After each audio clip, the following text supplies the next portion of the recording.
ఏవండి,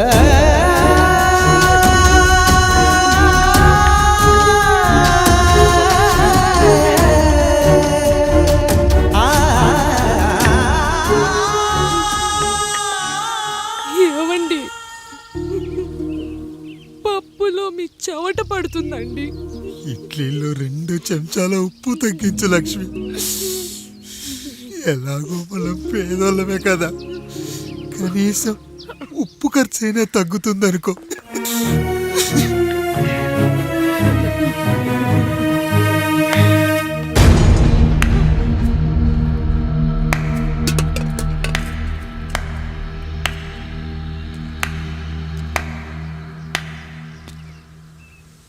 పప్పు రుబ్బుతున్నావా పెదరాయుడు? ఎవడికైనా చేసిన పాపం పండుతుంది అంటారు. నీకు మాత్రం అదిగో అలా పిండయింది. అరే రే రే రే రే, చేతి నిండా భార్యలు, ఇంటి నిండా బంధువులు, బీరువా నిండా డబ్బులు, ఊరి నిండా జనాలు. ఏరి ఎక్కడ? ఇంటర్వెల్ ముందు ఇంటర్ చదివే కుర్రాడు ఏదో ఆవేశంగా డైలాగులు చెప్పాడు, సెకండ్ హాఫ్ కు మర్చిపోతాడు అనుకున్నావు కదూ? మర్చిపోవడానికి నువ్వు నాకు ఇచ్చింది అప్పు కాదు, ద్రోహం. అమ్మ వచ్చిన ప్రతిసారి అడిగేవాన్ని, అమ్మా నాన్నెక్కడా అని.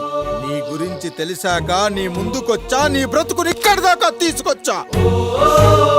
పిక్చర్ అభి బాకీ హే మేరా పితాజీ. నిన్నిలాగే వదిలేస్తే ఈ ఆండ్రాయిడ్ తో వదలవు. సామ్సంగ్లు, హెచ్టీసీలు, లెనోవాలు అంటూ కనిపారేస్తూ మా అమ్మ లాంటి కోసం తిరుగుతూనే ఉంటావు.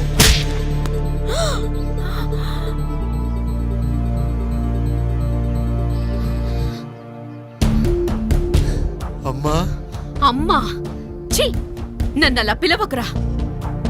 ఎవరిని పట్టుకొని ఎన్ని మాటలు అంటున్నావురా? రాయికి వరమిచ్చిన రాముడు దేవుడైతే, ద్రౌపదికి చీరిచ్చిన కృష్ణుడు దేవుడైతే, నాకు బిడ్డనిచ్చిన ఆయన కూడా దేవుడేరా. ఏంటి, ఇలానే వదిలేస్తే బిడ్డల్ని కంటూ వెళ్తాడా?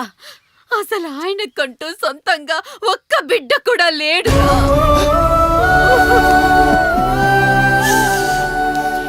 అసలు ఏం జరిగిందో తెలుసా? మీరుండండి అయ్యా, ఉండండి. మొదటి భార్యని చేసుకున్నాక పిల్లలు పుట్టలేదని రెండో పెళ్లి చేసుకున్నారు. ఆవిడికి పుట్టలేదు. మూడోసారైనా తగులుతుందనుకున్నాం, తనకే పుట్టలేదు. పిల్లల కోసం పెళ్ళాలని మార్చాడే కాని వాళ్ళని వదిలేయలేదురా. అదిరా మా పెద్దయ్య మనసు. ఆయన దగ్గర బాణం ఉంది కానీ లేదురా, లేదు. అసలు నీ తండ్రి ఎవరో నీకు తెలుసా? తెలుసా? ఇదిగో ఈ కాముడేరా నీ తండ్రి. గేదె నల్లగా ఉన్నంత మాత్రాన పాలు తెల్లగా ఎలా ఉన్నాయనే కదరా నీ ప్రశ్న. దానికి సమాధానం చెప్పాలంటే, ఒక వర్షం కురిసిన రాత్రి నేను 9వ నెల బాలింతగా ఉన్నప్పుడు